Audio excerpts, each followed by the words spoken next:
Então, bom dia a todos e a todas. Continuando então nossos trabalhos, convidamos a professora Maria Cecília Sanches Teixeira para fazer a sua conferência.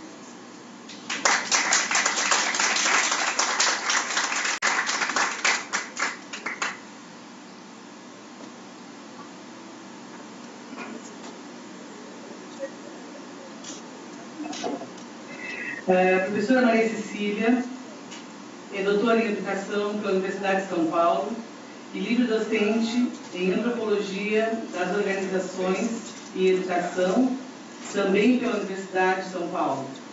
Atualmente é professora colaboradora do Programa de Pós-Graduação em Educação da Universidade de São Paulo e autora, entre outros livros, de discurso pedagógico, mito e ideologia, O Imaginário de Paulo Freire e Anísio Teixeira, da editora Quarteto, Antropologia Cotidiana da Educação, editora Imago, e coautora, junto com Alberto Felipe Araújo, de Gilberto de Rã, Imaginário e Educação, pela editora Intertexto. Maria Cecília fundou, em 1994, o CICI, Centro de Estudos em Imaginário, Cultura e Educação, da USP, que agrupou pesquisadores de vários estados do Brasil, todos trabalhando com a teoria e método de Gilberto de Rã, fazendo da área da educação o campo de origem da maior parte dos grupos de pesquisa sobre imaginário no Brasil. Então, agora nós vamos ouvir a professora na conferência intitulada A Contribuição da Obra de Gilberto de Rã para a Educação, Conceitos e Derivações para uma Pedagogia do Imaginário.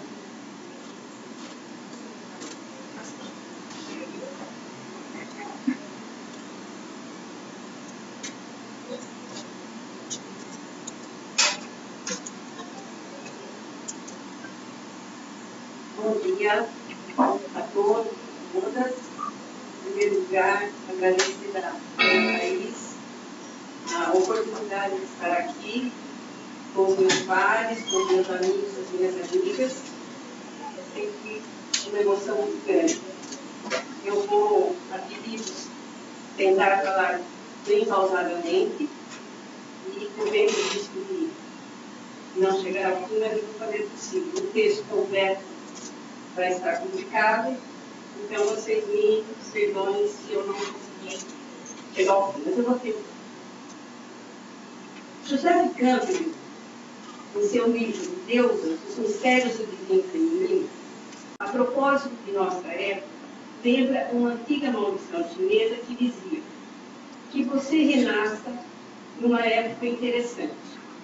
Uma época interessante, para esse autor, é aquela que não há modelos para nada do que está acontecendo. É um tempo de queda livre para dentro do futuro. E cada um de nós enfrenta o desafio de criar o seu próprio caminho.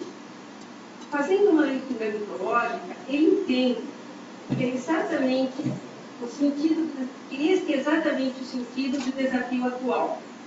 Somos ancestrais do porvir, os genitores desavisados de seus mitos fundantes, modelos míticos que inspirarão e orientarão vidas futuras. Uma mudança de bacia semântica, diria de Rã. Penso que vivemos, sim, nesta época interessante, da qual de Rã teve uma antevisão há mais de 50 anos. Podemos dizer que ele foi um ancestral do futuro, de um futuro agora transformado em presente. Enfim, o que importa desse preâmbulo é que Duran parece ter nos lançado esta maldição, ou pensa, que vivamos em uma época interessante. E nesta época de incerteza, como não pensar a educação? Os antigos modelos pedagógicos já não funcionam mais, e aparentemente não temos nada para substituí-los. Então, diante desta atualidade da obra de Gilberto de Rã e da sua inequívoca preocupação com a educação, embora não tenha tratado dela diretamente, quero partilhar com vocês as minhas reflexões sobre como a teoria randiana pode contribuir para uma pedagogia do imaginário. De uma pedagogia do imaginário que, no meu entender, deve ter como meta uma educação da alma, alma aqui entendida como alma psíquica, como espero mostrar ao longo desta exposição. De sua obra, podemos derivar o que chamo de lições pedagógicas, visto que nos permite a compreensão tanto da formação dos processos simbólicos no sujeito imaginante, como no papel da imaginação no desenvolvimento das culturas, das ciências e da educação. Tradutora, estou falando pausadamente? Entendo que a grande contribuição de Duchamp para a educação é o valor que ele atribui ao homo simbólico e aos processos de simbolização. O imaginário, como a sua obra bem o mostra, é um elemento constitutivo e instaurador do comportamento específico do Homo sapiens, porque é por meio do imaginário que nos reconhecemos como humanos, conhecemos o outro e apreendemos a realidade múltipla do mundo.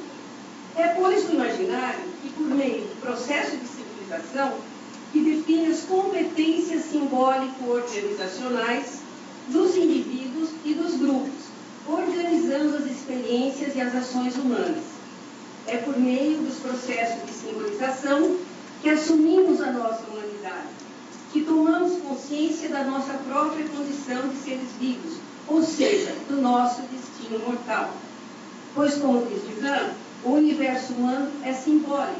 E só é humano exatamente porque ele é simbólico, na medida em que atribuímos sentido às coisas, ao mundo e a nós mesmos. Através do quê? Através da imaginação. Ademais, a leitura da obra de Duchamp sugere que a pedagogia é, de certa forma, uma das suas metáforas obsessivas.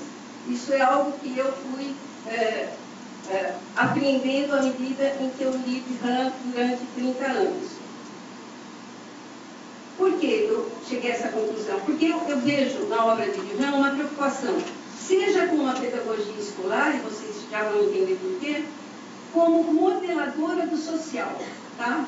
Seja no sentido de uma paideia, ou seja, no sentido de uma formação integral do homem como cultivo da sua humanidade. Então eu vejo no Duchamp essas duas vertentes, essa preocupação com essas duas vertentes da pedagogia. As conclusões dos seus estudos levaram-no a identificar o que ele chamou de uma pressão pedagógica definidora do espírito reinante, das visões de mundo, dos sistemas filosóficos, das ideologias, das utopias, dos próprios sistemas pedagógicos, enfim, da cultura. Em outras palavras, definidora de uma bacia semântica. Duchamp considera que a pedagogia gira sempre em torno da dinâmica dos símbolos, constituindo-se como uma verdadeira sociatria, a qual doa com precisão para uma determinada sociedade as coleções e as estruturas de imagens que ela exige em seu dinamismo evolutivo. Nesse sentido, poderíamos considerar que a pedagogia para Duchamp, aqui estou eu falando, seria uma prática simbólica e educativa, no sentido que Paula Carvalho atribui a esta prática, ou seja, como manifestações de um universo imaginário numa praxis através do sistema sociocultural e de suas instituições. Então, no meu entender, a pedagogia para Duchamp é uma prática simbólica. Segundo Duchamp, as sociedades oferecem diferentes ambiências formadoras do simbolismo. Então, como funciona essa prática simbólica? Em que níveis? Então, para o Duchamp, nós temos, primeiro, o nível psicofisiológico, ou seja, o nível natural, no qual já se esboçam os regimes de imagem. E o nível pedagógico, da educação da criança pelo meio imediato. E terceiro, o nível cultural, no qual constituem os laços simbólicos que organizam e justificam a existência de uma sociedade. Notem que o nível pedagógico é intermediário entre a natureza e a cultura singular de cada grupo. E por quê? Porque ele é instaurativo das qualidades afetivas e de sentimentos que vão fingir futuramente todo o simbolismo adulto. Ele fixa as qualidades, confirma os símbolos determinados, estabelecidos em uma determinada sociedade. Inicialmente pela pedagogia natural do meio e depois pelo que ele chama de catecismo afetivo do meio familiar e lúdico. Nesse nível pedagógico, Duran vai distinguir ainda duas fases: a fase familiar ou parental e a fase lúdica. A fase familiar, limitada aos primeiros anos da infância, é o subsolo da fase lúdica, na qual o processo de simbolização se dá principalmente através dos jogos, que são, na expressão de Duran, verdadeiros conservatórios de símbolos e ritos, que oferecem contextos dramáticos, reais ou míticos, propiciadores da estruturação dos diferentes regimes de imagem. Então, para Duran, há uma pedagogia social responsável pela formação do simbolismo, no nível da cultura e da sociedade. Mais precisamente, o que ele chama de uma, entre aspas, pedagogia social dos arquétipos, que orienta e conduz uma sociedade ao longo de uma bacia semântica, legitimando, justificando e integrando as visões de mundo e as ideias dominantes. E dessa derivação pedagógica, esta derivação pedagógica, que, de acordo com ele, modela os arquétipos em símbolos, pelo contexto social. Agora, então, no nível social, sobre o que ele chama de uma pedagogia do meio. Então, nós temos uma pedagogia social dos arquétipos e uma pedagogia social do meio que modela esses símbolos. E é ela que é responsável pela difusão dos arquétipos numa dada época, numa dada sociedade.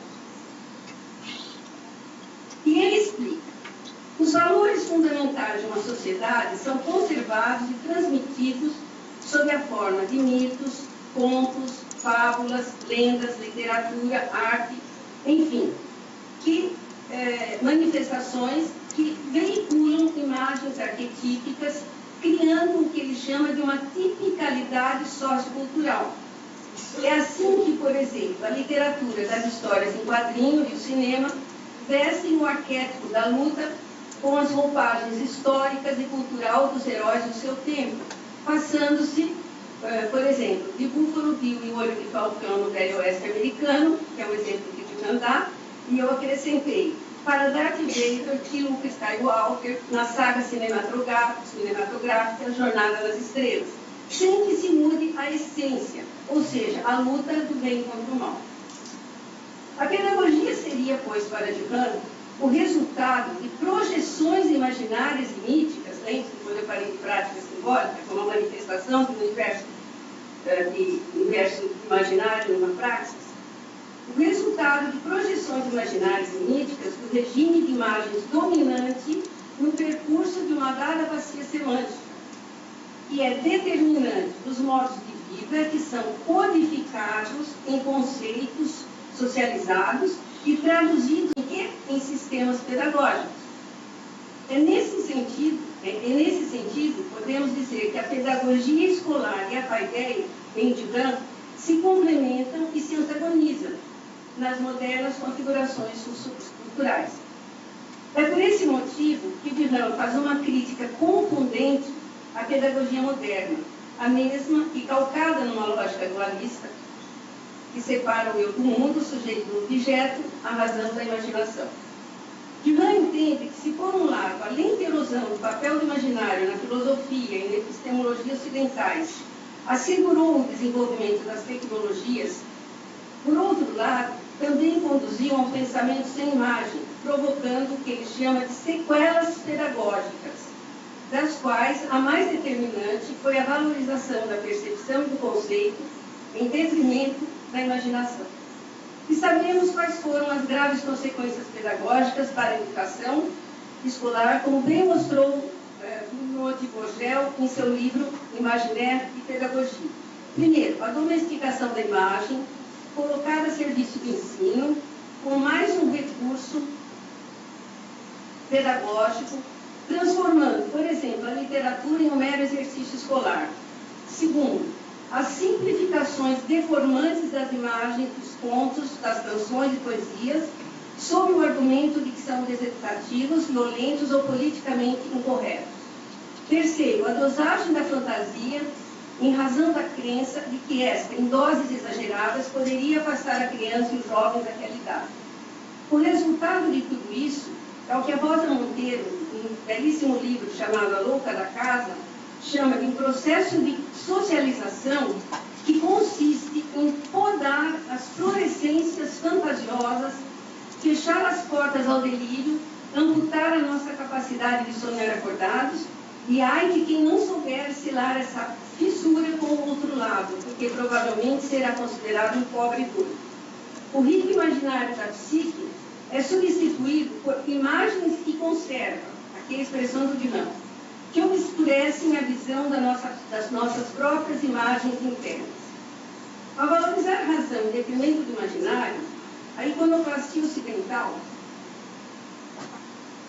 pretendeu um pensamento sem imagem, mas ao mesmo tempo, como Dinan nos mostra muito bem, num texto exemplar de 1969, chamado A Exploração do Imaginário, por trás da fachada hipócrita do iconoclasmo oficial, o mito continua a proliferar de forma clandestina, graças à expansão literalmente fantástica da mídia, que reinstalou a imagem em carne e osso no uso cotidiano do pensamento.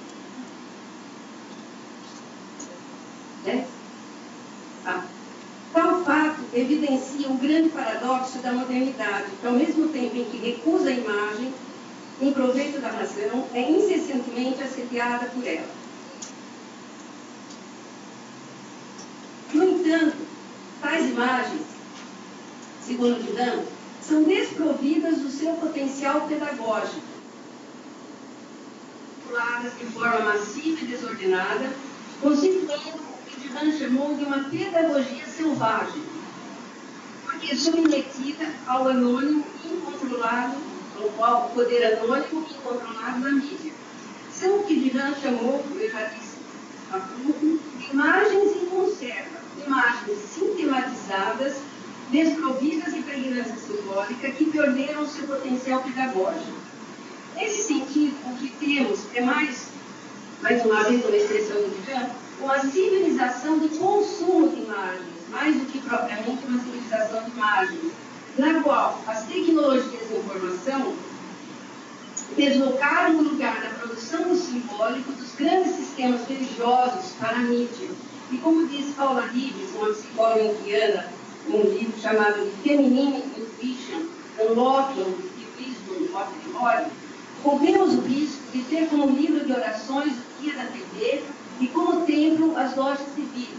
Nossos anjos e demônios serão simplesmente imagens de um filme qualquer, e o nosso primeiro ritual matinal será comer em frente à TV, movendo-nos na vida como um telespectador entediado. Essa mesma explosão do vídeo, e aqui a expressão do Dinan, de 69, ele nem imaginava o que ia acontecer, com a sua instalação de imagens visuais, tem um efeito perverso, pois compromete enormemente a condensação de imagens internas da alma humana. Imagens que poderiam ser montadas pela contemplação da natureza, pela leitura de grandes romances, grandes poemas, pela audição de música sacra, de grandes compositores clássicos, e eu acrescentaria pelo bom cinema, pelas boas artes visuais, dança, teatro, e também pelas ricas imagens afetivamente estimuladas pelos laços comunitários que estão se rompendo.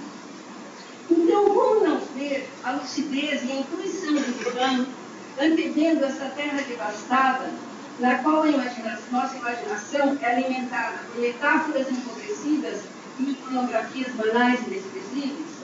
Essa época na qual, é aqui a expressão do Dinan, o inalienável repertório de toda a fantástica, com os poderes da imagem, deste obscurecido pela galopante inflação de todo tipo de imagem, ou como diz Camille Paglia em seu livro Glittering Images, que ressoa os textos de Graziano, a vida moderna é um mar de imagens, no qual nossos olhos são inundados por imagens brilhantes e aglomerados de textos que piscam para nós em todas as direções. Vídeos, games, filmes, redes sociais, todos com um alto impacto nas novas gerações. São imagens, segundo ela, que causam dependência, pois como sedutoras distrações, distorcem a realidade social, fazendo com que as suas obrigações nessa realidade e os deveres éticos pareçam estúpidos e fúteis. Contudo, aqui tem um lado bom, que eles não propõem, tal situação não é imutável e irreversível, muito ao contrário. Graças à sua ambiguidade e caráter semântico, a imagem pode recuperar a sua pregnância, segundo Kant. Pregnância simbólica.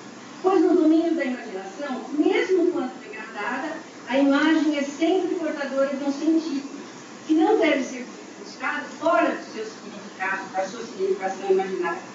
Para Renan, a imagem é sempre simbólica e, portanto, semântica. E como o semantismo do símbolo é sempre criador, é sempre possível reeducar a imaginação, tendo o imaginário como chave de toda a pedagogia. Mas como reeducar a imaginação? De acordo com Renan, a imaginação pode ser educada pela fantástica transcendental, que nada mais é do que a imaginação que excede os limites do mundo sensível.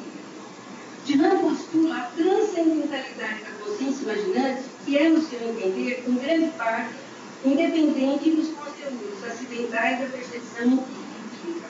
Ou seja, há uma transcendentalidade da imaginação que ultrapassa a pedagogia do meio, aquela pedagogia que nós vimos atrás.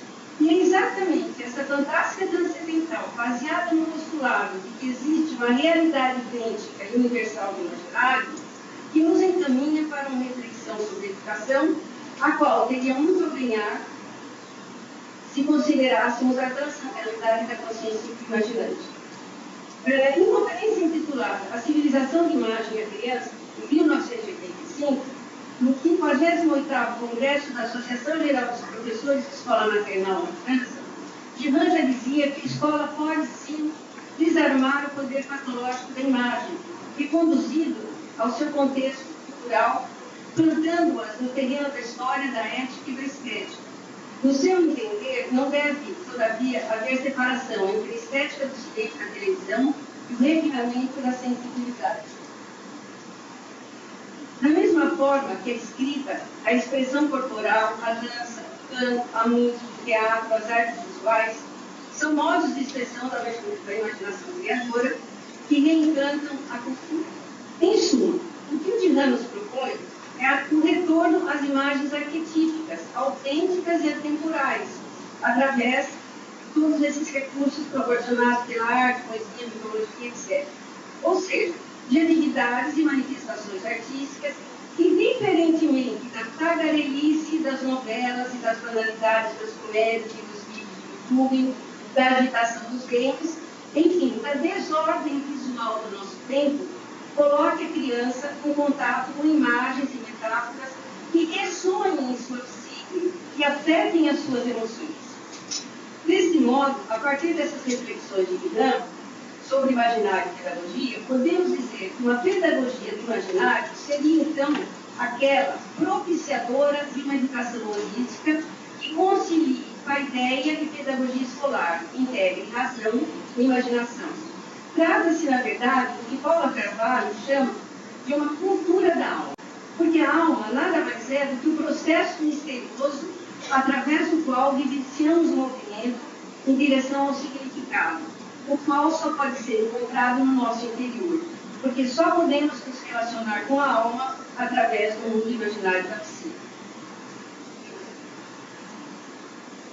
Na busca dessa cultura da alma, Eliana Thier realizou um belíssimo trabalho intitulado Uma Educação da Alma, Literatura e Imagem Arquetípica, no qual ela elegeu a literatura como um dos educadores da alma.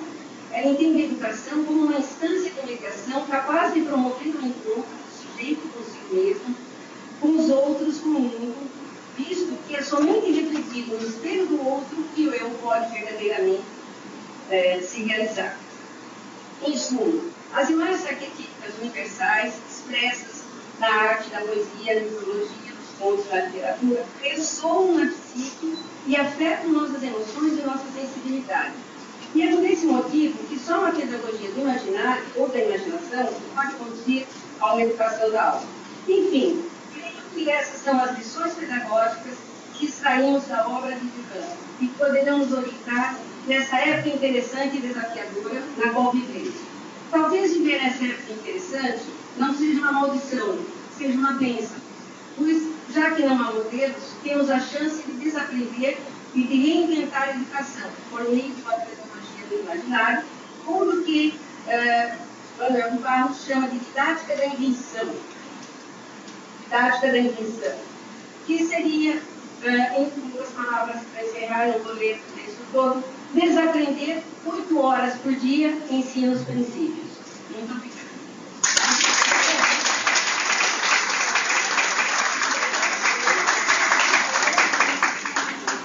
Então, nós passamos as perguntas no ensino prático, no desse momento. As colegas da equipe, Renato, estão ali para fazer as perguntas. E alguém queira fazer, nós vamos propor fazer. Vou tentar de novo. Tá, vamos tentar. Não consegui, o cliente está assim. Uma pena. Alô? Oi. Tá bem.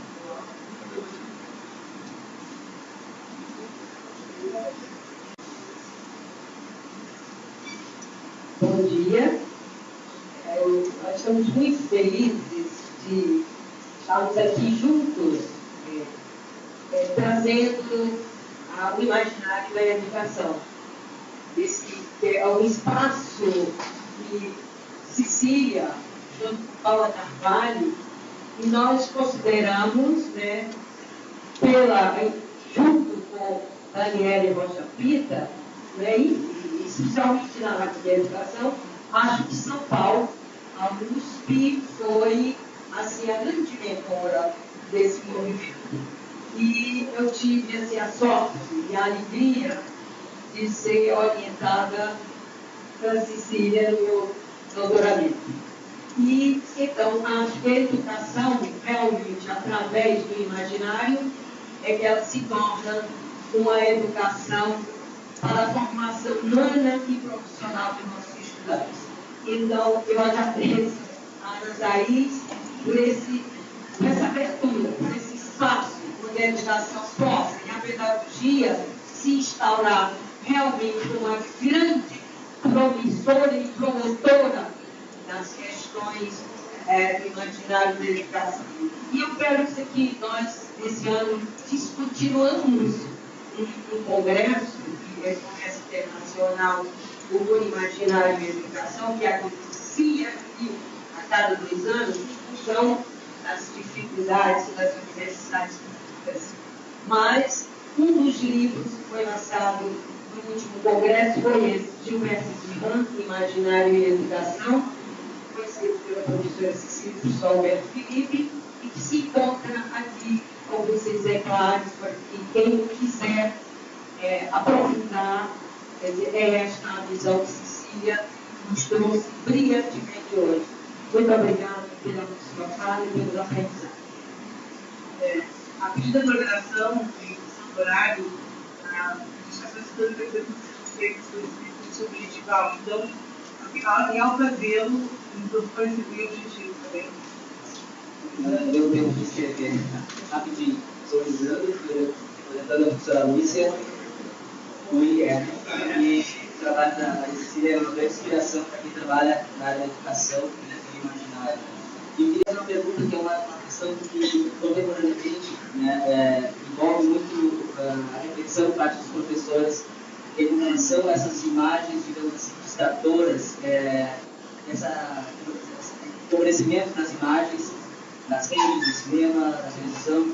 Enquanto o Duran faz uma crítica a essas imagens empobrecidas da contemporaneidade, talvez seja preciso situá-lo historicamente no momento em que ele fazia uma distinção, talvez entre uma cultura, uma alta cultura, uma cultura popular, quando havia essa distinção mais definida, e não estaria também nesses jogos, nos games, nas redes sociais, imagens fundadoras de humanização, né, para se pensar, porque quando os alunos, por exemplo, usam muito videogame, quando eles leem livros que a gente não considera importantes em termos culturais, eles estão também trabalhando com arquétipos e imagens fundadoras. Né? Então, essa divisão, não sei se caberia fazer hoje. Com certeza. Eu concordo com você. Faltou tempo, provavelmente um texto um pouco maior, você encontra isso.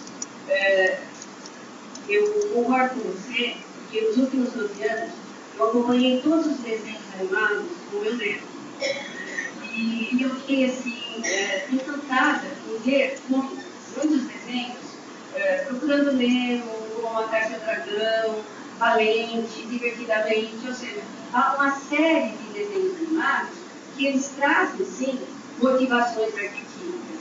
E mesmo os jogos, muitos games, eu acho que precisa separar o joio do trigo. E como eu disse, o bom cinema, né, não é toda imagem de cinema, não só desenhos, né, o bom cinema adulto, né, não sei se chamaria, o Eduardo chamaria de cinema autoral, enfim, eu concordo com você, eu acho que hoje há uma... Porém que tá, porque se você tem essa pedagogia social dos arquétipos, eles vão se manifestar de alguma forma naquele momento. E se hoje os meios são meios, não é? Então, é isso mesmo. Nós temos duas questões aqui. Duas questões que eu vou tentar trazê-las juntas, né? Então, assim, uma é do professor Cláudio Carpe, que ele diz o seguinte: estou em dúvida de que, estando sendo afastados dos mitos, né, do universo mítico no mundo brasileiro, me parece que a mitologia brasileira não está na escola, a mitologia brasileira não está na escola, por isso vale a pena. E uma outra pergunta que vai ao ponto é: como é que o diretor vê a articulação entre a pedagogia do imaginário e a pedagogia da razão? Que interligações seriam possíveis entre razão e razão? Com relação aos mitos, se bem entendi, ele pergunta, parece que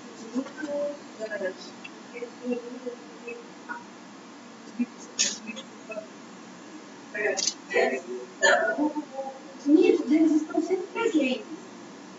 Eles são dominantes, eu posso não identificá-los, e há os mitos que são subjacentes e metafascientes, mas os mitos estão sempre presentes.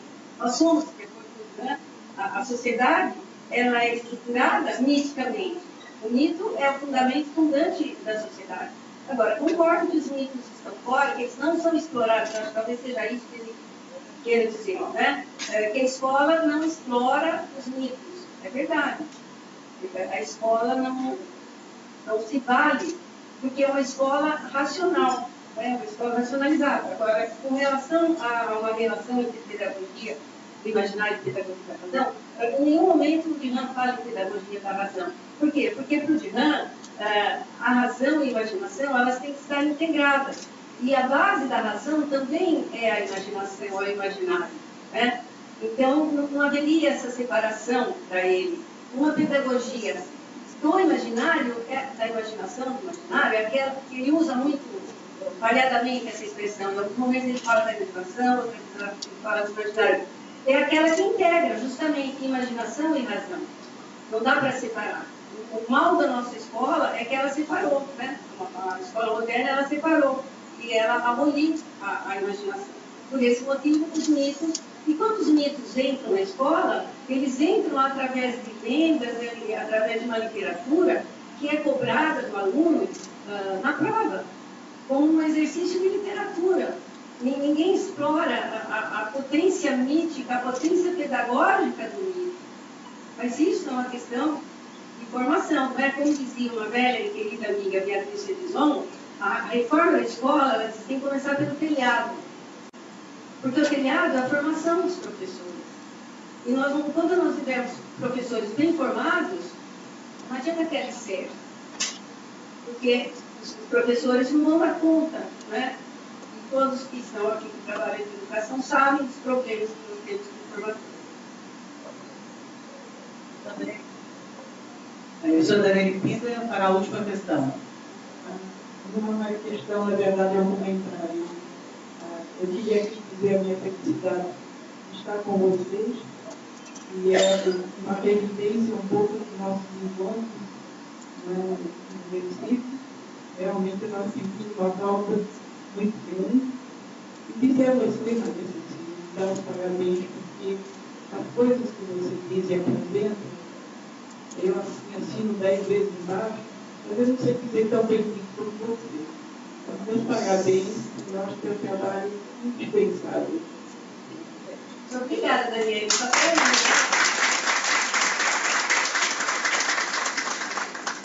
quero lembrar que esse texto de 69, Exploração do Imaginário, que eu convido vocês a lerem pela atualidade, a primeira tradução foi da Daniela, tá?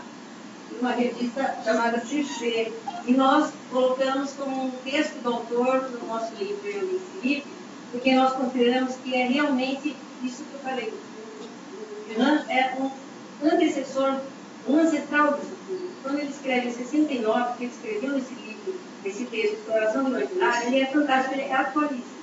Se você quebra alguém ler e falar que ele foi escrito em 69, vocês vão achar que ele está se referindo ao momento atual. Claro que vocês vão perceber que ele começa o texto falando do homem chegando na lua.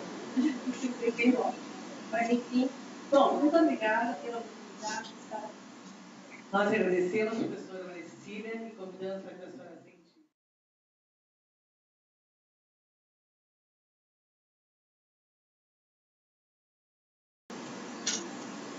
Professora Francimar Arruda é pós-doutora em Filosofia da Imagem pela Universidade de Bourgogne e doutora em Filosofia da Educação pela Universidade Federal do Rio de Janeiro. É autora de uma centena de artigos e capítulos de livros sobre imagem, imaginário e educação, tendo atuado na Pontifícia Universidade Católica do Rio de Janeiro, na Universidade de Comunicação e Línguas de Milão, na Universidade Federal do Rio de Janeiro e na Université de Bourgogne, em França, e na Universidade Federal Fluminense. Então, agora eu passo a palavra para a professora Francimar com a conferência Imagem Contemporânea e Imaginário, como aproximá-los.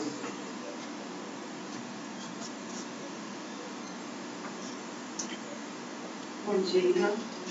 Como de praxe, obrigada pelo convite, me surpreendeu bastante. Para mim, não conhecia você, não sei se já conhecia, mas são coisas da revista, não vai estar aí abaixo.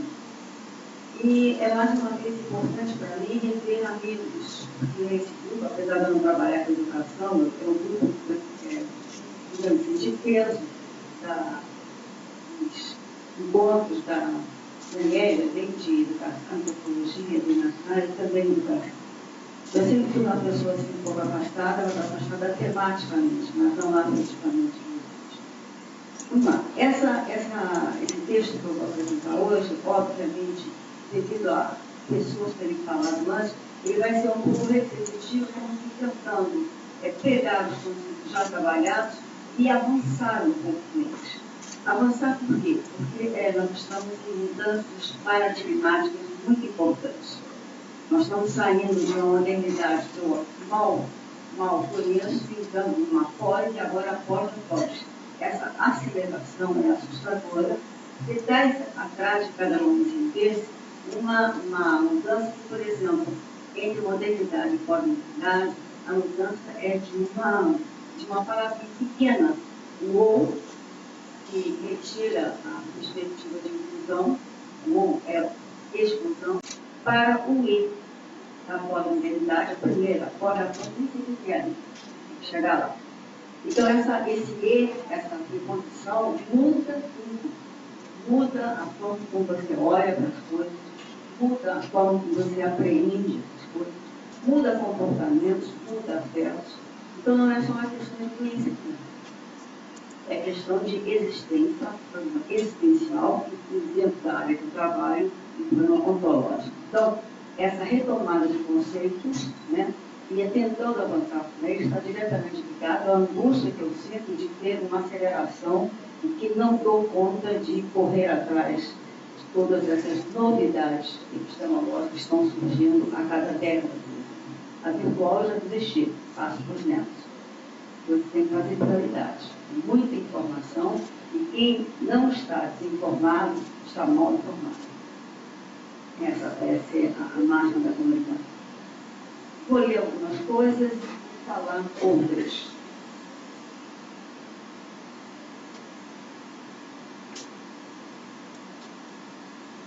Depois de uma marginalidade de 300 anos, o imaginário atualmente está ligado e vinculado a tudo. Ele está na moda. Na imprensa escrita, por lançar alusões ao imaginário de um povo, seja seja no campo das artes plásticas do cinema, seja no campo literário. Não raro comparece também imaginário da escola e, mais recentemente, imaginário político.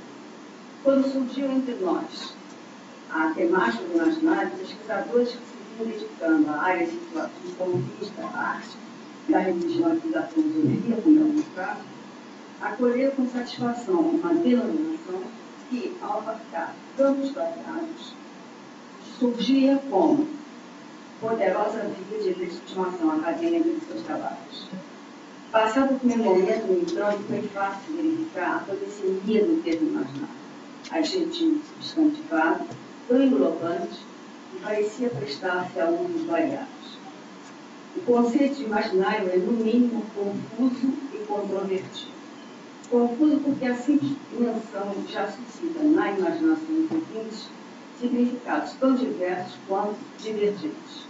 Controvertido porque são tempos esses nossos em que a premonição iluminista que organizou a Deus e razão transformou-se numa idolatria da racionalidade técnica e instrumental e hoje, razão cínica, que tiraniza as relações sociais normativas com os saberes.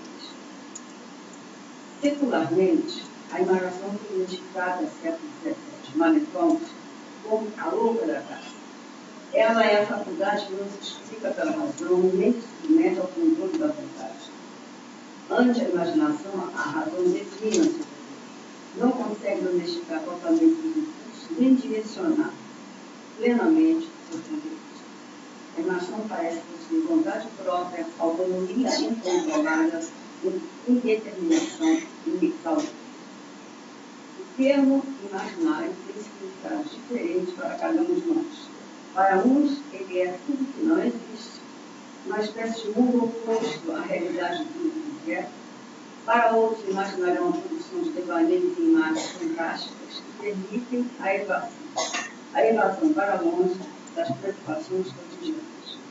Alguns representam o imaginário como resultado de uma força criadora radical própria à imaginação.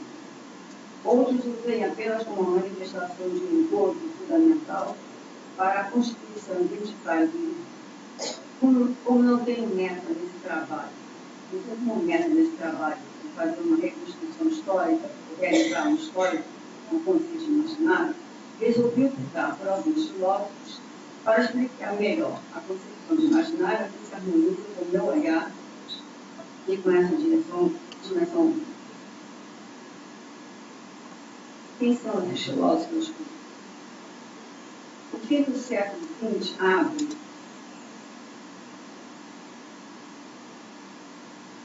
uma espécie de autorização na qual se assiste ao reequilíbrio da atualização e da potencialização dos polos imaginário e real racional. Segundo a lógica da bipolaridade antagônica do S do fato, eu diria que entramos em uma fase chamada de estado T, onde uma semi-atualização e uma semi-potencialização imaginária, real, racional, tendem para um equilíbrio. Bachelard foi o primeiro desta fase de autorização em uma época que não era ainda de bom tom valorizar a poética do devaneio. Para ele, a função do irreal é psiquicamente tão útil quanto a função do real. Durante sua vida diurna, o homem constrói o real graças ao espírito científico e começa sempre uma catarse intelectual e afetiva. Durante sua atividade noturna, o homem sonha em imaginar. Assim, no início, o único modo de falarmos seriamente do imaginário é o de o criarmos nós mesmos permanentemente. Segundo diz Bachelard, citação, a imagem só pode ser estudada pela imagem, sonhando as imagens tal qual elas se figuram no devaneio. É absurdo se pretender estudar objetivamente a imaginação, desde que só recebemos realmente a imagem quando a admiramos. Fim de citação. Por isso, para ele, entre o conceito e a imagem, nenhuma síntese é possível. O homem vive, então, dividido entre esses dois polos e tenta mostrar como é que a existência se torna benéfica quando você aproveita essa tensão de uma forma produtiva. O que eu quero dizer com isso? Nós estamos tentando levar esses problemas para uma fase de compreensão da complexidade dos processos. O que não invalida as formas, né, metodológicas da racionalidade. Vou dar um exemplo. Não adianta você querer estudar os astros através de um instrumento para visualizar que é um microscópio. São universos diferentes. Você tem que usar para atingir os astros aquela máquina que é de astronomia, telescópio. Então, essa inversão que está sendo feita agora, eu acho muito engraçada, porque você tenta reduzir tudo à questão de não ser estudante. Mas como não ser estudante quando você quer estudar estrelas e você tem só um microscópio na mão? Né? Então, essa reação, essa reatividade que eu vejo, eu acho improdutiva. Eu acho que certas coisas o racional ainda colabora. Inclusive, o racional colabora quando eu estou falando com vocês. Se eu não falar racionalmente, vocês não vão entender. Outro dia eu estava lendo um livro do Jung e Segredo da Flor de Ouro. Eu vi 3 páginas, parei e pedi desculpa por problemas cognitivos. Não estou entendendo nada. Eu não sei se eu estou passando a minha angústia para vocês, mas nenhuma forma de determinismo, nem a do determinismo do imaginário, pode prevalecer sobre a complexidade epistemológica da existência. Quando eu falo existência, eu falo do ser, de filosofia científicas. Tá? Na linha de Bachelard se encontra outro pioneiro, Gilberto Rand, fundador do Centro de Pesquisa do Imaginário, em Grenoble, no ano de 1966. Ele busca recensear, fazer um repertório, classificar e situar as imagens para fixar o imaginário concebido como o conjunto das imagens das relações de imagens que constituem o capital do Homo sapiens. Johan procura leis, e desconfia de uma hermenêutica fundada essencialmente na intuição e na simpatia com o amor. Sua coleta de imagens e retira uma série de conjuntos constituídos em torno do núcleo dos organizadores, constelações e arquétipos. A pesquisa exigente de Johan dá seus frutos hoje em numerosos laboratórios de ciências humanas, na França, em diversos países, como aqui no Brasil, quando a nossa pioneira trouxe estudos de Johan para cá.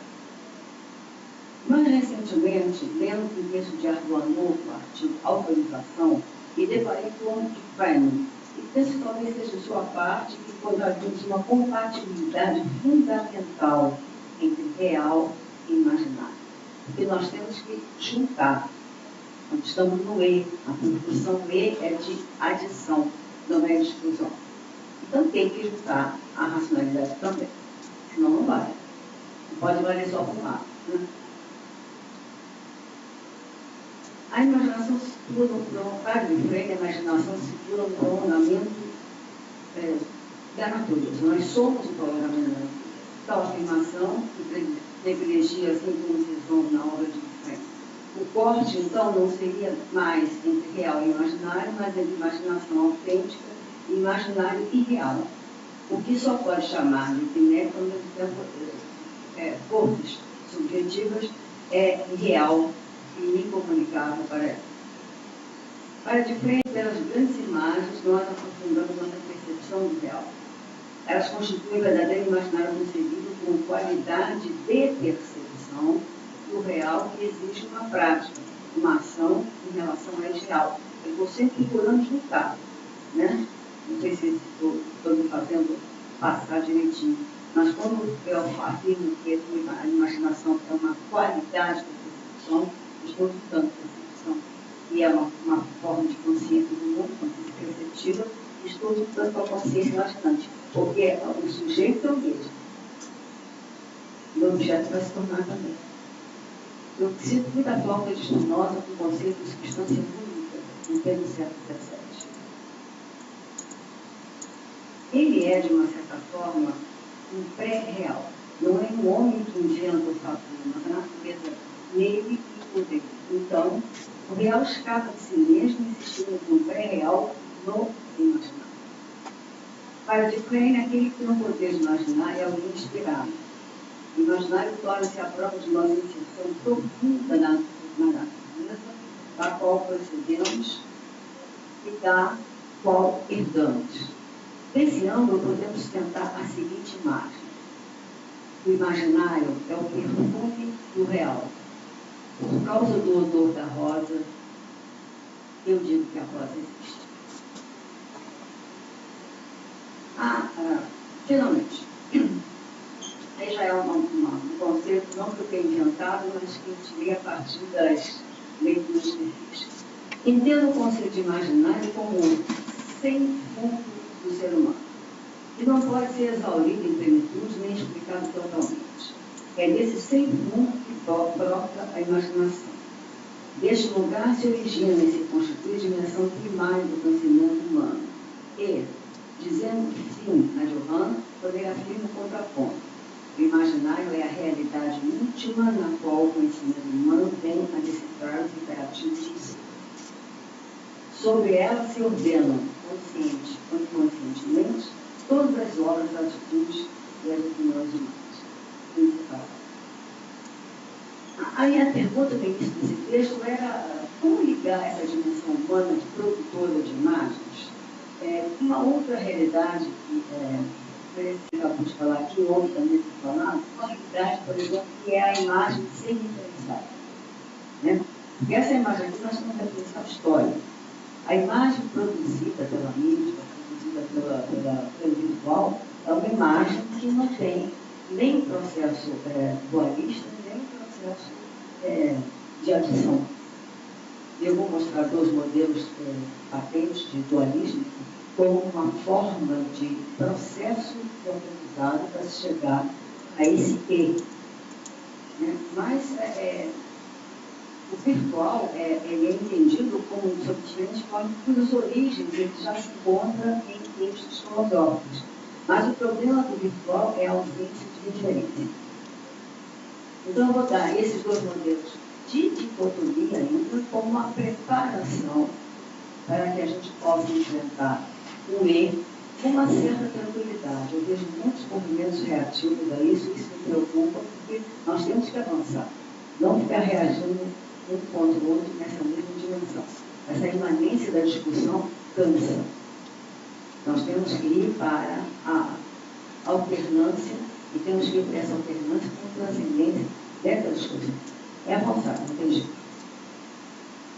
Na teoria das ideias encontradas na obra A República, que são diferentes modelos de pais ordenados antagônicos. Platão divide o ser em duas partes, o ser inteligível e o ser sensível. O ser inteligível encontra-se fora do tempo, imutável e eterno, enquanto o ser sensível encontra-se mergulhado no tempo numa condição de cópia da essência. A verdade platônica descreve os seres inteligíveis como modelos para os seres sensíveis. Estas duas metades do ser são separadas por uma linha de distinção temporal, intransponível, significando a divisão entre a eternidade e a imutabilidade do tempo. De acordo com Platão, encontram-se distribuídos no tempo as cópias e simulacros. As cópias seguem o modelo da essência e por elas são formadas. Os simulacros não se encontram influenciados por nenhum modelo, configurando-se como sombras a serem expurgadas por escapar à ausência, ou seja, são negativos para a concepção do ser. A distinção temporal formulada pelo filósofo Henri Bergson em Matéria e Memória também divide o ser em duas partes. Também as denomina atual e virtual, estando ambas imensas no tempo. O atual refere-se às presentes enquanto virtuais potencialidades do atual. Entendido como tempo puro, como passado ontológico, distinto do passado vivido. Desse modo, atual e virtual são considerados reais, mas possuidores de naturezas diferentes. Para ilustrar tal conceito filosófico, utilizaremos o exemplo da literatura de Jorge Luiz Borges, uma metáfora para explicar isso. E, de forma metafórica, apresenta que seria um espaço virtual na concepção bergsoniana. Trata-se do famoso conto intitulado O Aleph, no qual o autor cria um personagem em um mundo sombrio e acinzentado, toma contato com um fabuloso e maravilhoso objeto, chamado átomo, definido como uma pequena e perfeita esfera mágica, através do qual se pode vislumbrar em um só momento o universo inteiro, em todos os seus pormenores, em toda a sua magnitude. Encontra-se no ponto a seguinte passagem, citação: o diâmetro de água seria de 2 a 3 centímetros, mas o espaço cósmico estava aí, sem diminuição do tamanho. Cada coisa, cristal de espelhos, luz, eram infinitas coisas, que eu havia claramente de todos os pontos do universo. Fim de citação. Segundo o próprio autor, Posses, em seus comentários para uma tradução inglesa de 1970, ele afirma: o que é a eternidade para o tempo, ou é para o espaço? Na eternidade, todo o tempo, passado, presente e futuro, coexistem simultaneamente. No Aleph, a soma total do universo espacial encontra-se em uma diminuta esfera resplandecente de pouco mais de 3 centímetros. Ora, não seria tal objeto uma matriz que encarna as propriedades do virtual como pleno de realizações, um gerador de imagens múltiplas de um determinado mundo? Desse modo, não seria o Aleph um análogo a um campo de dados que contém em si todas as paisagens possíveis de mundo virtual em suas infinitas combinações de dados? Se realmente o Aleph existisse, não só seria a coisa mais famosa do mundo, como também mudaria toda a nossa ideia de tempo, da astronomia, da matemática e do espaço. De fato, a visualização afeta a informação, a comunicação, as noções de espaço e tempo, e mesmo dos próprios corpos, tornando-se cada dia mais presentes no cotidiano.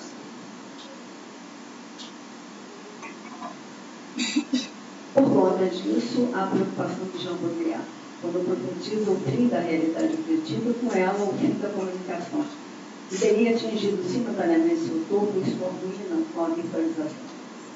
Baudrillard trabalha na construção da transcendência erguida pelo modelo platônico, ou seja, como simulacro, o qual rompe o divisório situado entre a eternidade, da imutabilidade e o tempo. Ele parece, no princípio de que o virtual nada mais é do que uma criação de uma realidade artificial. Assim como os simulacros platônicos fogem à essência, os simulacros são constituídos por uma verdade paralela.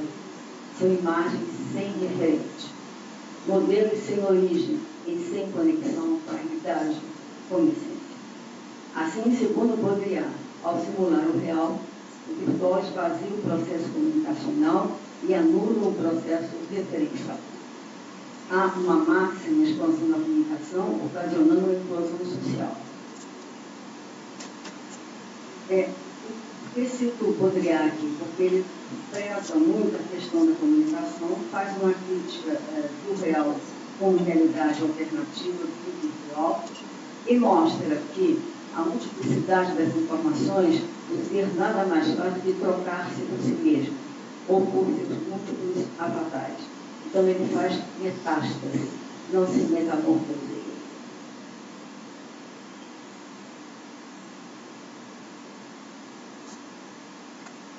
Quando comecei a escrever o texto, estava preocupada em aproximar. Mas eu vi que essa pergunta era incoerente, porque eu já tinha avançado depois, ao escrever mais tarde. Porque próximos, eles já estão, mesmo que pelo antagonismo.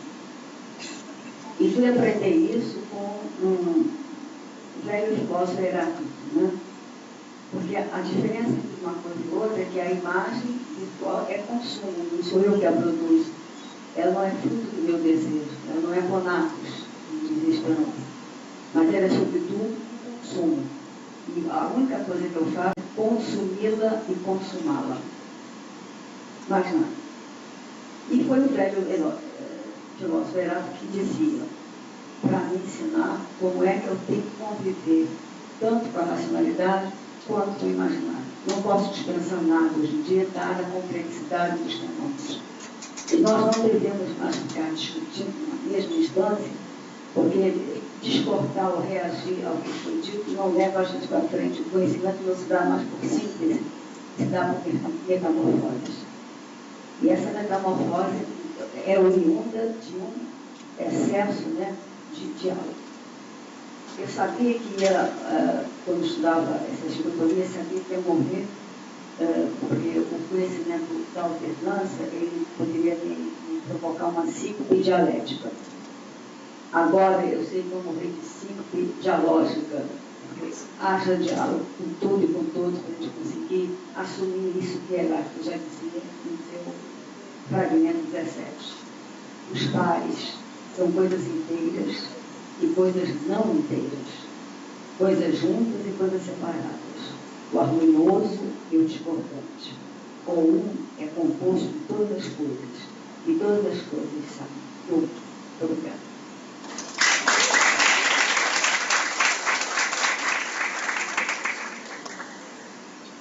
Obrigada, professora Cosmar. Então, passamos as questões. Lembrando que se for fazer de forma oral, preferencialmente seria por escrito, tá? A pedido da coordenação, mas se for feita de forma oral, seja um meio objetivo também. Obrigada.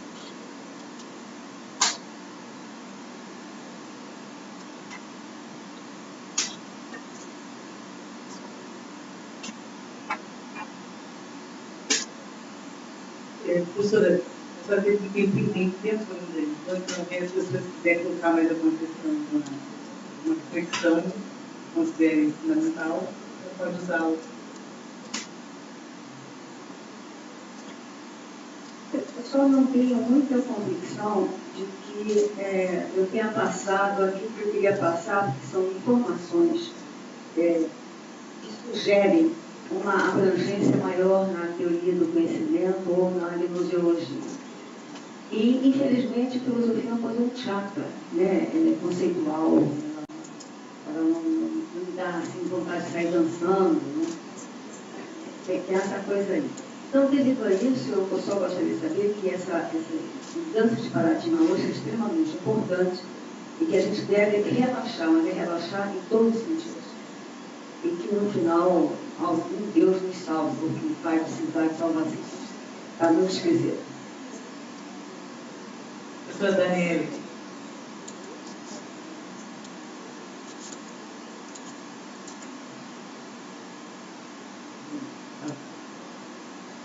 Eu queria dizer que estou muito feliz de você estar aqui na organização da aqui.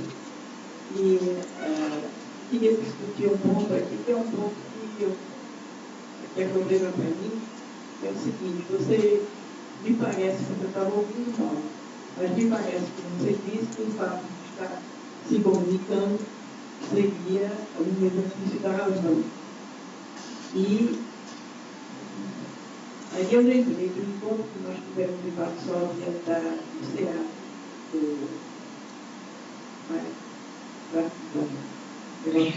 latino-americano, e que um encontro lá científico, em que todo mundo foi para a mesa, apresentou seu trabalho, inclusive eu, assim, racionalmente. E depois chegou um descendente, ou ainda indo aqui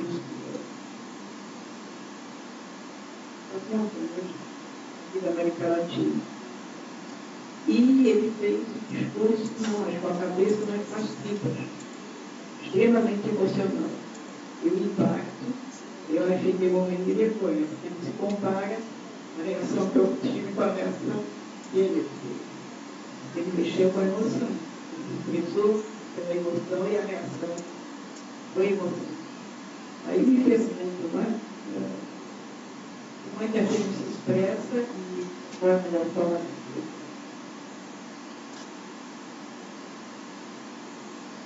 Oi, Daniele. Você pode pedir para repetir a pergunta, que eu não escutei direito. Oi? A última coisa que você falou. Aí me pergunto, como a gente deve se expressar ou usar a expressão, não sei como seria, em resolução do caminho. Eu não trabalho mais com a dicotomia, né? Apesar de expressar aqui racionalmente, estou muito emocionada de ver pessoas que eu não via há muito tempo. Uma coisa não nega a outra. A convivência com os dois vai exigir da gente, é um cansaço do diálogo esse negócio de ter que conviver com tudo e com todos, né? Eu acho muito cansativo isso. ser exclusivo, né? Em filosofia se estuda a consciência ela é uma escolha, né? Sempre. Toda a consciência tem alguma coisa. Se você elege alguma coisa, você deixa todo o outro, fecha fora. Por isso que eu digo, eu não tenho preconceito de ter preconceito, porque é natural ter uma consciência seletiva.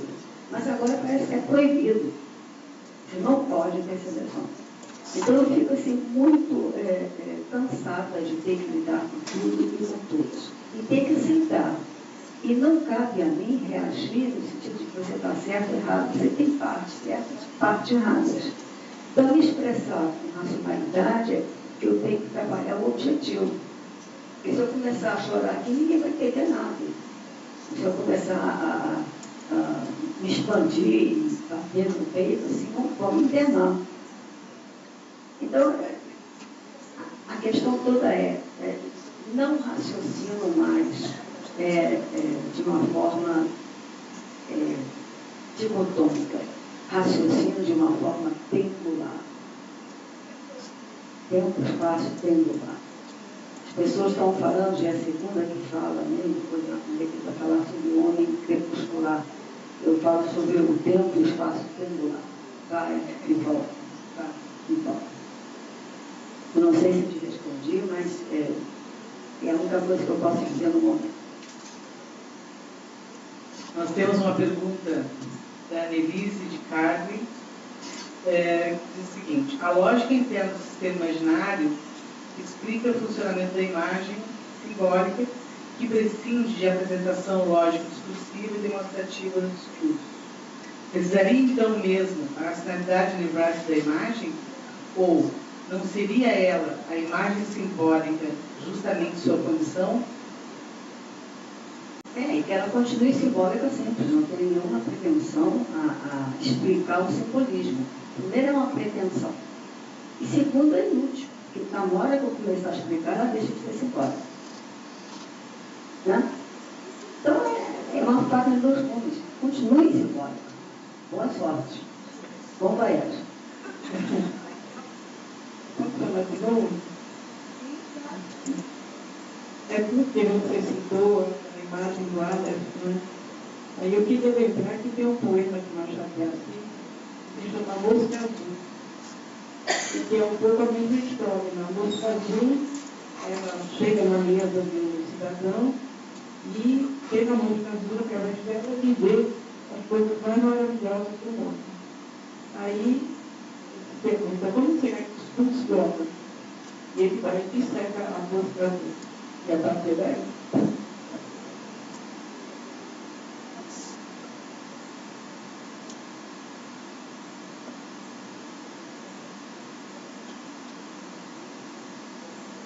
Tá bom. Então, eu agradeço a participação da professora Francimar, prazer estar com a senhora.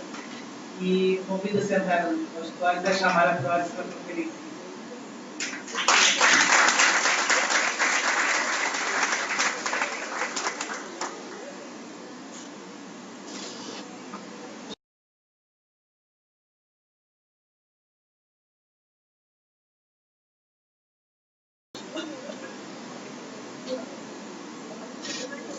Bom, então, das continuidades, nós temos a última conferencista dessa manhã, dessa mesa. E convido então a professora Ana Thaís Martins Portanava Barros para fazer parte. Que é desnecessária a apresentação, mas eu acho que é importante ressaltar, embora ela tenha me dado um bandeirinho, e eu pensei, por que ela deu a descrição de todos os livros de todas as pessoas e não contou dela, né? Mas eu queria ressaltar nesse momento a importância da Ana no trabalho na área da comunicação aqui na URGS e a importância desse momento ela congrega todos e em diferentes áreas essa perspectiva desse saber do imaginário. Eu queria fazer uma ruptura constituída aqui e dizer assim, Ana, muito obrigada, já de antemão, por esse momento que está nos proporcionando e pela sensibilidade que tivessem em acolher a área da educação, não sei o que, tá bom? Então, passo a palavra à professora Ana Thaís, que vai fazer conferência intitulada no tempo. e de estudos do imaginário e iniciação como métodos.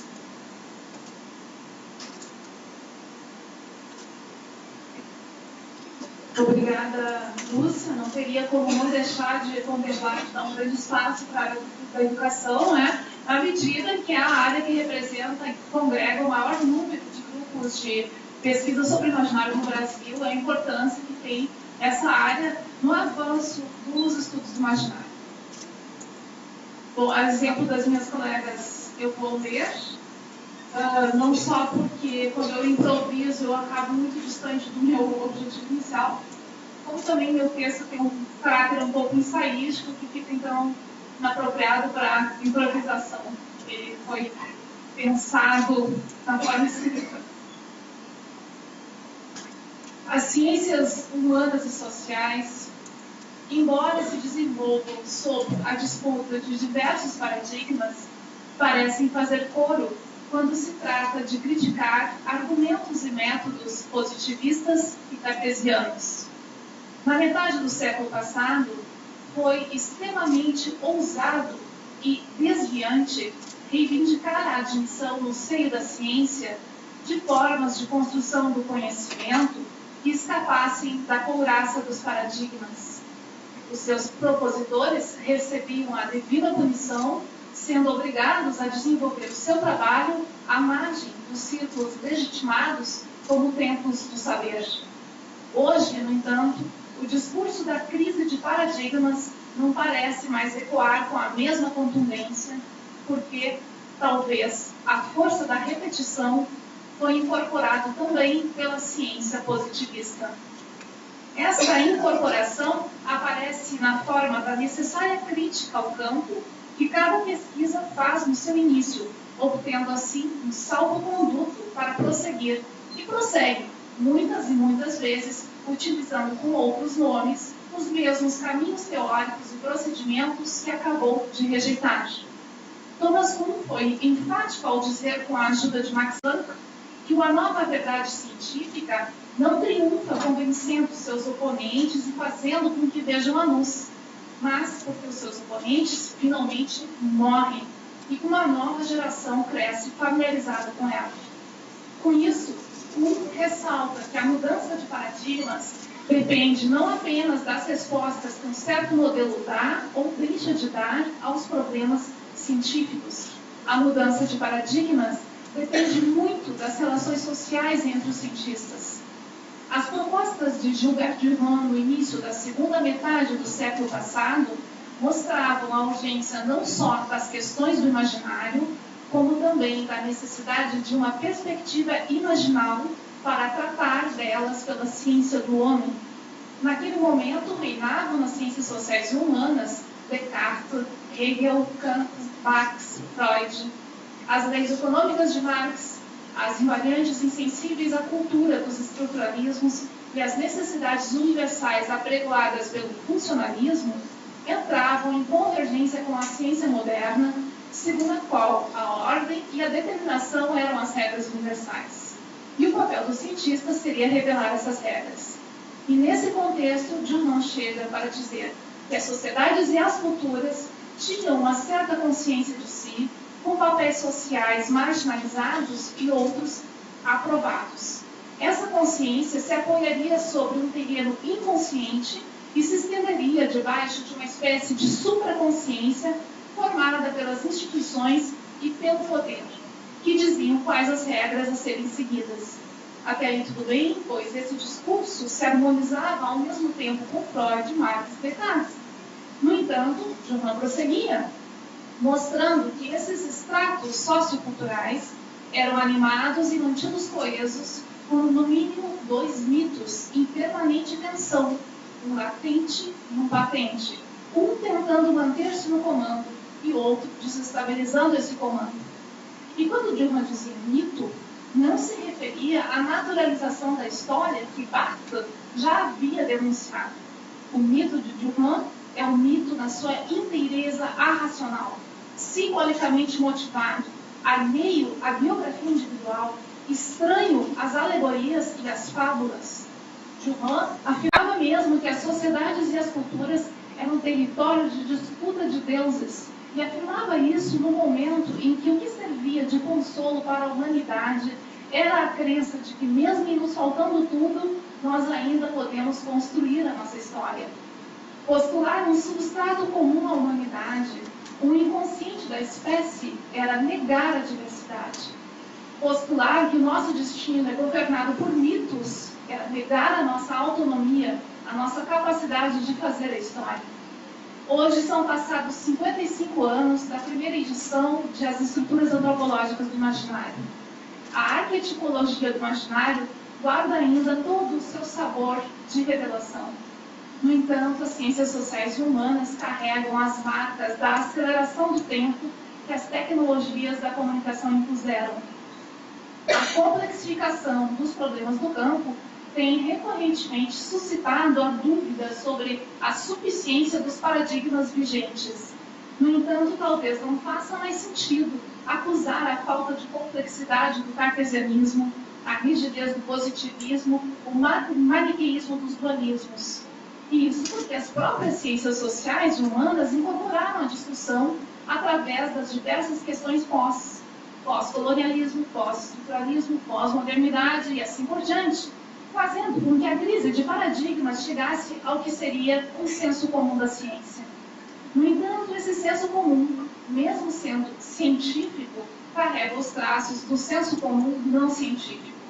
Ora, o senso comum opera não através de conceitos, e sim através de metáforas e de noções. Os conceitos podem ser familiares para a ciência que deseja proferir um discurso unívoco, que deseja clareza.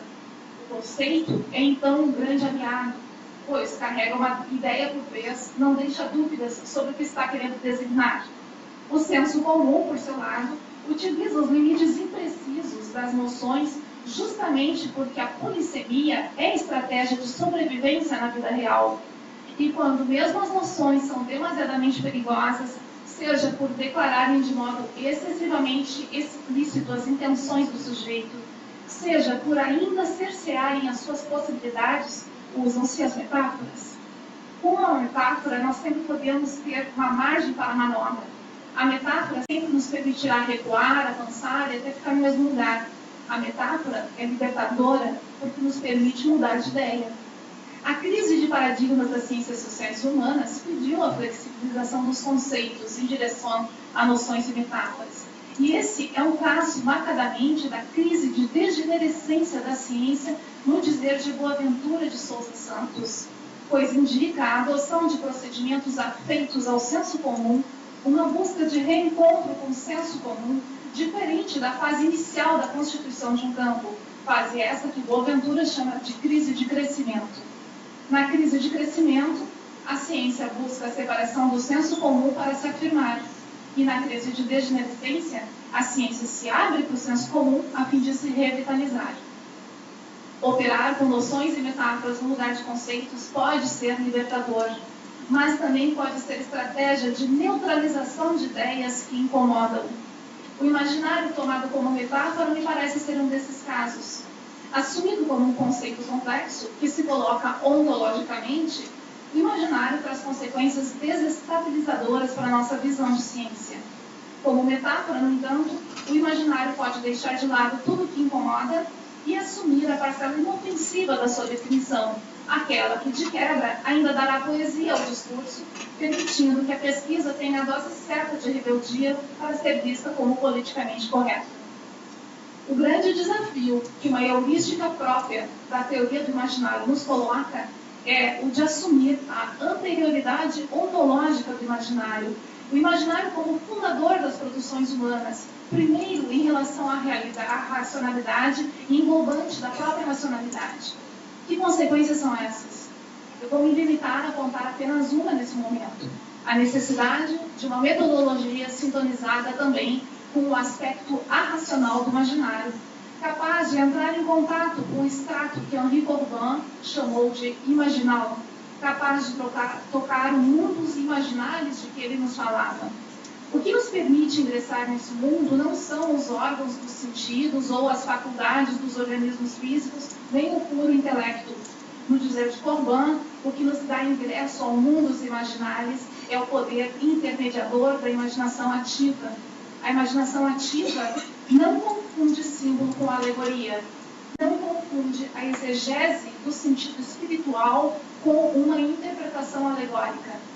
Se nós não toleramos a ideia de que o imaginal seja real tanto quanto o mundo físico dos dados empíricos, se o consideramos apenas uma alegoria de realidades psíquicas, é porque ainda acreditamos que a ciência não pode ser feita fora dos pressupostos positivistas e que a verdade única repousa intocada, necessitando apenas que utilizemos as ferramentas certas para chegarmos a ela. Nesse sentido, a teoria do imaginário vai além da interdisciplinaridade. Ela é transdisciplinar, pois mobiliza não apenas aquilo que os campos científicos dizem que é conhecimento, mas também o conhecimento que viceja fora da ciência, o conhecimento transcendental do homem comum, um conhecimento que existe antes e independente da experiência factual, um conhecimento que se materializa no mito. Até um certo ponto, é simples dizer que o mito é a história verdadeira, a história sagrada, que o mito não é nem criação, nem uma produção de dados empíricos. Esses postulados, no entanto, se tornam insuficientes quando se tem diante de si o tão impropriamente chamado objeto de pesquisa. Compreender o mito que preside esse objeto, observar sua tensão com os mitos opositores, flagrar os disfarces que os mitos latentes ou decadentes tomam para serem aceitos ou para não se extinguirem tão rapidamente, tudo isso exige bem mais do que ferramentas positivas como a decodificação, em que muitas vezes se transforma a própria mitocrítica. Gilbert Durand já tinha dado a pista. As imagens simbólicas se organizam por homologia e não por analogia, mas como um bom mestre iniciador, Durand não dá a fórmula para distinguirmos entre essas duas coisas. A diferença entre homologia e analogia não se esclarece com o dicionário. A observação de um imaginário não se faz de campana, às escondidas, em estado de imunidade. É necessária a entrega total. É necessário prostituir-se, contaminar-se, não saber mais onde acabam nossas projeções e onde está o objeto. Olhar não basta. A escuta atenta não basta. O mito quer nossas tripas. Essa entrega ao mito é feita através da iniciação. Os séculos de processo civilizatório têm produzido, no entanto, a repressão dos aspectos mais presentes do mito e de seus ritos, entre os quais a iniciação se inclui. Sabe-se que o mito é incontornável e que, por isso, ele sempre vai se manifestar, quer queiramos, quer não queiramos. As tecnologias da comunicação fornecem nas nossas sociedades o espaço ideal para o mito se manifestar. São massivas, têm caráter viral. No entanto, o caráter institucionalizante dessas tecnologias força o mito a um processo de domesticação. O apaziguamento dos aspectos contestatórios do mito é resultado de negociações entre ele e a vontade civilizatória. No sistema de substituições resultante dessas negociações, a experiência é trocada pelo espetáculo. Dos nossos sentidos, só são convocados aqueles que exercemos a distância, a visão e a audição. O nosso corpo não precisa estar mais próximo de nada. O tato, o olfato, o paladar são dispensados, porque um corpo fremente não é necessário na passividade do espetáculo. Por outro lado, o imaginário continua a ser um repositório de imagens simbólicas que foram geradas ancestralmente e que continuam a se movimentar no trajeto entre as pulsões antropológicas e as coerções sociais. A iniciação continua, então, a ser necessária para que nos conectemos com essas imagens, porque a única forma de compreender o símbolo é vivendo a sua modificação. A mitologia é rica em ilustrações do processo iniciático. Suas descrições nos permitem delimitar algumas constantes. O iniciado passa por algumas provações, fazem-se sacrifícios e depois se chega ao estágio da compreensão. A morte ritual é o necessário primeiro momento. Um agente de transmutação, em geral o fogo, está também sempre presente. E no final, ruídos, estrépitos ou outros tipos de som vêm acordar o iniciado do sono da morte. Talvez não precisemos ir muito longe da ciência para procurar a metodologia iniciática. A alquimia utilizava a iniciação como método. A alquimia é reconhecidamente precursora da química, mas também utilizava a física e a medicina no momento em que esses campos não tinham ainda se separado. O objetivo da alquimia não era simplesmente transmutar a matéria, mas transmutar a matéria a partir da transmutação do próprio alquimista. O processo de regeneração da alma e de regeneração do mundo é o mesmo. Esse processo exige a separação e depois a reunião de uma multiplicidade de princípios opostos. Princípios esses dos quais o masculino e o feminino são emblema. O sol e a luz, o ouro e a prata, o ar e a água, o rei e a rainha, o espírito de enxofre, o espírito de mercúrio. O processo alquímico inclui 4 fases, designadas de acordo com as cores que os ingredientes adquirem em cada uma. Trata-se mesmo do drama místico dos deuses, repetido ritualmente para que ocorra a transmutação. O alquimista tratará a pedra filosofal, tal qual o Deus era tratado nos mistérios.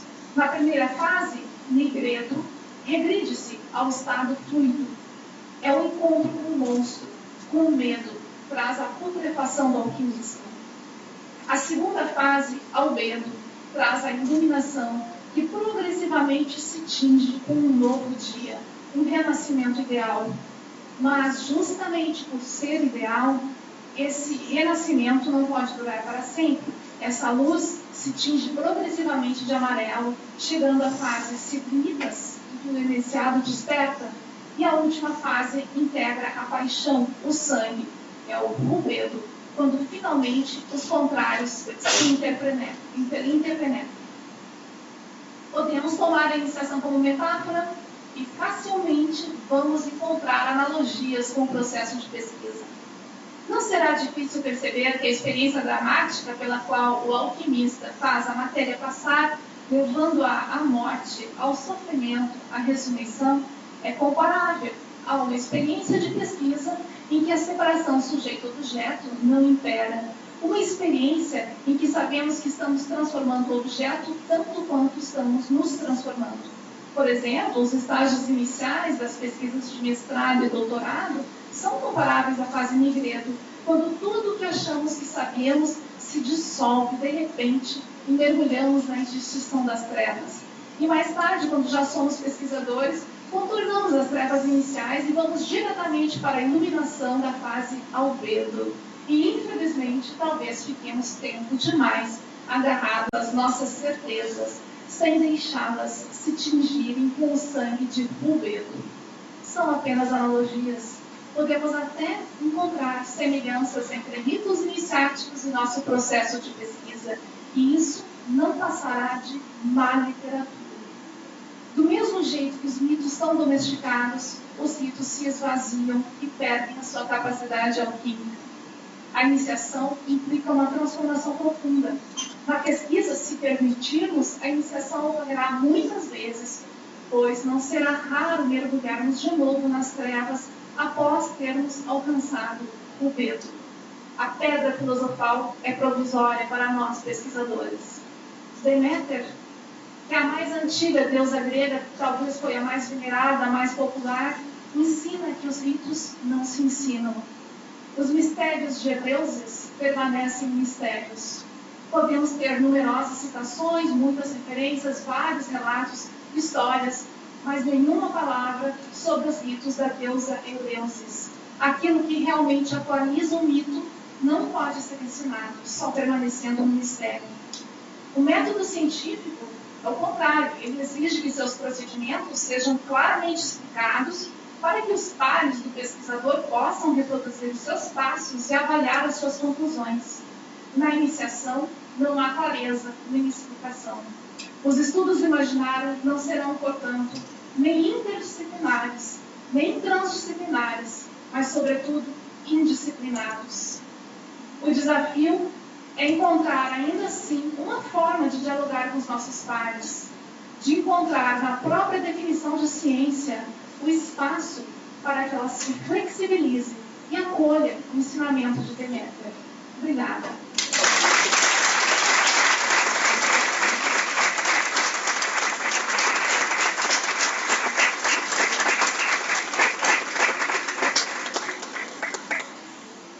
além de superdisciplinada, trouxe algumas questões para a gente pensar seriamente. Muito bonito. Bom, a palavra está à disposição.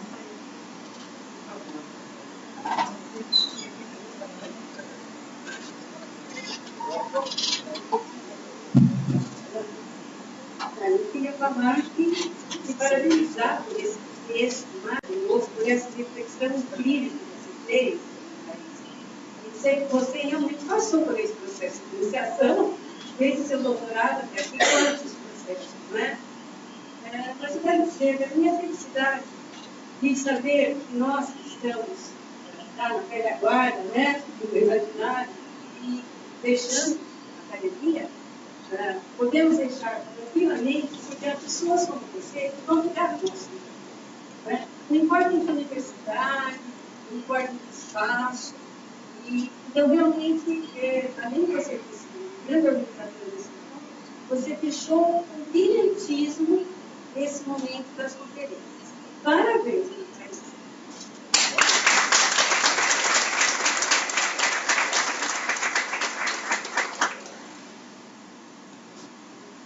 Está valendo colocações, podem falar. Agora vamos fazer uma quebra, tá? Mais uma proposta. Que acho que a Ana Thaís nos provoca a dizer outras coisas além de perguntar. Professora Daniele. Ana Thaís, eu queria agradecer essa oportunidade que você deu para a gente estar junto, dizer a admiração que eu tive, não só pelo grande feito que você conseguiu fazer esse encontro, mas pela delicadeza com que foi feito. Realmente uma delicadeza extraordinária, uma atenção que é com todos nós. Então, muito obrigada. E, bom, a admiração pelo seu texto, todo mundo vai dizer, eu vou deixar falar, mas teve uma convergência que eu achei muito engraçada. É que quando os estudantes chegam para mim e dizem, eu quero enveredar aqui pelo imaginário, eu sempre alerto, mas cuidado que é uma iniciação, não tem volta. Então, parabéns.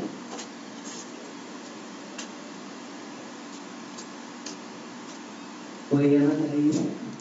Na verdade, não é uma pergunta, mas parabenizar você, né? Lembrar que no outro fórum de discussão a gente fez essa provocação de você se escrever sobre esse método iniciático, e eu acho que você fez maravilhosamente bem, né? Só fica o agradecimento por essa coragem de trazer um tema tão polêmico, na nossa área de comunicação principalmente, e a provocação de que a gente passe efetivamente a adotá-lo como método nas nossas orientações. Vamos fazer um movimento a favor desse método ser considerado como um método adotável na universidade. Eu acho que a gente tem que estar na hora de a gente levantar esse poder. Só queria te agradecer pela resposta que você deu quase um ano depois. Né? Obrigada. Marlena, sou eu que agradeço, porque, na verdade, tu realmente me fizeste esse desafio num congresso 2 anos atrás, eu estava te devendo essa resposta, né? Eu acho que vai ser muito engraçado se nós colocarmos isso nos nossos projetos de pesquisa. Acho que eles não serão aprovados pelo CNPq.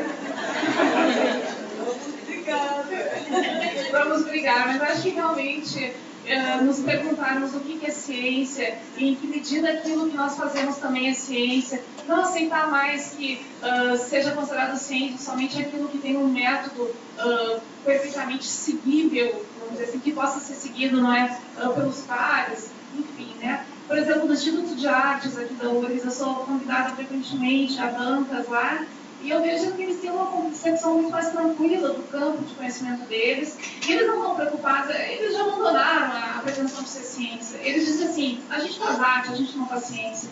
Então tá, se a gente não pode flexibilizar o conceito de ciência, então vamos fazer arte, né, do nosso jeito também.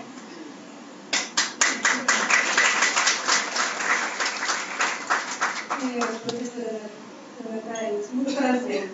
Eu me conheci de ouvir falar, né? Não pessoalmente, eu sou professora Eunice da Universidade Federal da Paraíba, e nós estamos lá no curso de Ciência das Religiões. Nós, porque o professor Carlos André, que não pôde estar presente com a esposa, por motivos pessoais, ele pediu para justificar, e eu que vim representando lá o grupo. Então, assim, Parabéns pela tua palestra. Eu acho que é esse espaço, tanto que você quanto a André está colocando para a gente essa abertura, dentro, principalmente, do curso para um pouco que eu estudo, que é o discurso religioso, que são exatamente essa questão dos mitos dentro da religião. Toda a forma como você vem trabalhando a questão da mitologia dentro desse espaço sagrado, a gente tem essa dificuldade, exatamente quando a gente vai fazer os projetos, precisa da gente, aí eu sempre encontro um jeitinho, né? Eu vou com uma metodologia e coloco lá o projeto, mas eu acho que é isso, eu acho que é esse novo momento que a gente vem trazendo dentro da academia, principalmente dentro das universidades federais, e eu acho que a gente tem tudo isso para contribuir, né? Tanto com a questão da educação, como também a abertura que a gente traz para a comunicação e para o sagrado, né? Parabéns, eu acho que a gente vai fazer esse trio aqui posteriormente. Um abraço.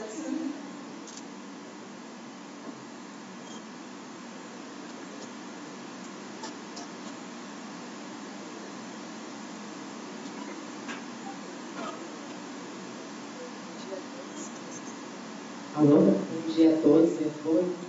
Queria te cumprimentar, Ana, pelo evento, por integrar toda essa tribo e pela tua fala. E bem, eu, como enfermeira que sou, venho nos cuidar, como eu digo, né? Primeiro, mostrando todo esse processo que se vive ao fazer um doutoramento, né? Todos nós passamos e que você coloca muito bem, né? Por toda essa questão da iniciação.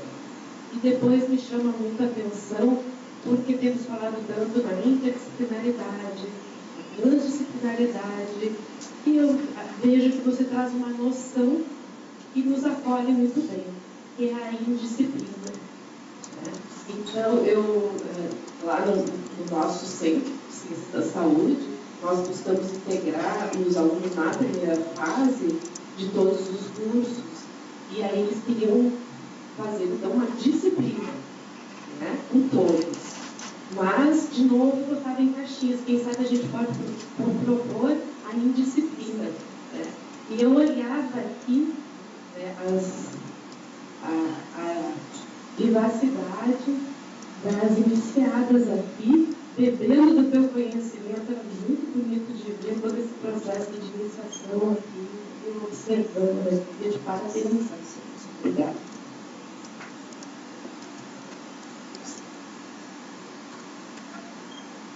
Eu acho, mas acho importante mostrar o que ela nos presenteou. Né? Eu acho que isso aqui simboliza tudo o que ela disse. E Duína, eu tive receio que algumas pessoas não vissem na profusão de coisas que vocês fizeram na sacola a pequena ametista. Nós demos uma atenção individual para cada uma dessas pedrinhas. Tá? Então, eu acho símbolo da valorização do discernimento e do intelecto. Não é? E ela trouxe para nós toda essa questão da alquimia e fez um contraponto com a questão da iniciação de forma belíssima. Então, ela é amuleto das doenças, contra as doenças e a morte. Símbolo da sabedoria e da força. A ametista ajuda a limpar a mente e neutraliza os pensamentos obsessivos. Muito bonito. Parabéns, eu acho que deixou realmente com chave de ouro, com essa linda pedra desplacicível. Vou fazer um colar para mim. Muito obrigada.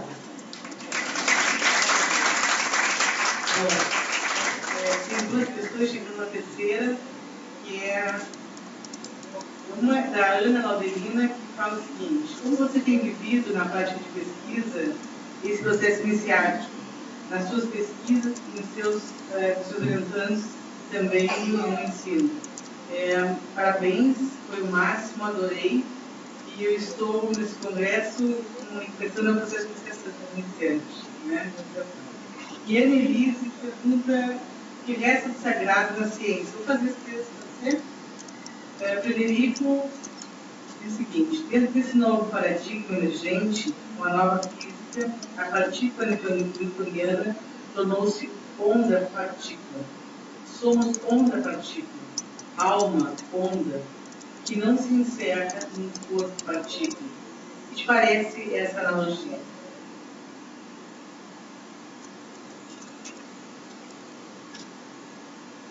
Então, assim, a Denise, eu não sei se foi a minha Denise. Perfeito. A Denise, então, sobre o que resta de sagrado na ciência. Isso, eu acho que às vezes o sagrado ele se coloca como uma perspectiva, mais de uma coisa em si, né? Então, somos nós que vamos fazer, vamos dar essa condição sagrada. Então, a ametista que vocês receberam não pode ser sagrada ou não, né? Vai depender da gente, né?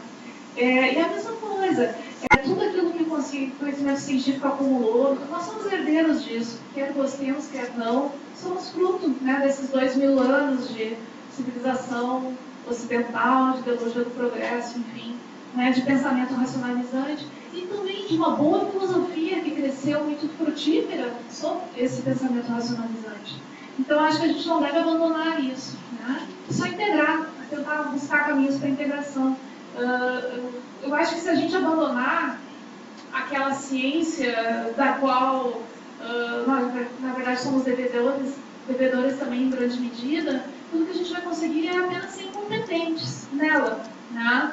Eu acho que a gente tem que ser competente nela também, e na outra também, né? E não separar, tentar buscar uma complexificação. A Ana Laudelina me pergunta sobre o processo iniciático com os orientandos. Olha, é uma coisa assim, como é que eu posso dizer, não teria como fazer de outra forma, eu não sei, de novo é como Deméter, não tem como eu te explicar, mas é uma coisa que também vai muito de cada um. É evidente que a gente, vocês sabem, né, como é que são os processos seletivos de um candidato para o mestrado, para o doutorado, e eu acredito que, felizmente, eu tenho atraído pessoas que estão na mesma sintonia que eu, e a gente tem feito coisas bem legais. Mas eu acho que uma coisa muito importante quando a gente está assim com os orientandos é cultivar um clima de muito respeito, de muita afetividade também, né? Não é só um discurso intelectualizado, não são só reuniões de pesquisa em que a gente debate os processos, os projetos, mas que para essa pesquisa aconteça mesmo, para que eles também se entreguem de corpo e alma, a gente também precisa se entregar, né? Então não é só a minha profissão, eu sou professora, vou resolver lá vou me desincumbir das minhas responsabilidades. Não, a gente tem um envolvimento. E algumas pessoas não querem fazer isso, não gostam e têm todo o direito de separar a vida familiar, de vida privada e vida profissional. Eu não consigo, né? Então é uma coisa muito particular. Os meus orientandos são minha família também, né? Eles sabem disso. E a questão da partícula onda, eu acho interessante, sim. Eu acho que a gente tem eu concordo que a gente tem essa dualidade, que na verdade não seria uma dualidade, né? Bem de perto, isso não é uma dualidade, a matéria também é uma forma de energia, né? Então eu acho que sim, acho que é tranquilo a gente assumir isso, então a gente não precisa ficar declarando o tempo todo. Eu sempre me preocupo muito mais com as consequências que a gente vai tirar dessa heurística que a gente se propõe, por exemplo essa, da partícula onda, ou do holismo, seja qual for o nome que quisermos dar para isso. É muito mais importante a gente conseguir tirar consequências e ver essas dinâmicas, o que isso afeta as nossas dinâmicas, do que proclamar, eu sou isso, eu sou aquilo, eu acredito no holismo. E às vezes isso vai servir para atrapalhar, né? Falando de novo do diálogo da ciência, com essa nova ciência complexa que a gente quer, às vezes antes da gente professar e dar nome para a nossa fé, digamos assim, que vamos e venhamos são atos de fé, né? Os nossos teóricos, os nossos autores da nossa bibliografia, nós também depositamos fé neles. Para além disso, para além de proclamar isso, a gente tem que tirar consequências e tentar aprofundar o debate, a discussão realmente em torno do que eles estão propondo, do que isso significa na nossa pesquisa.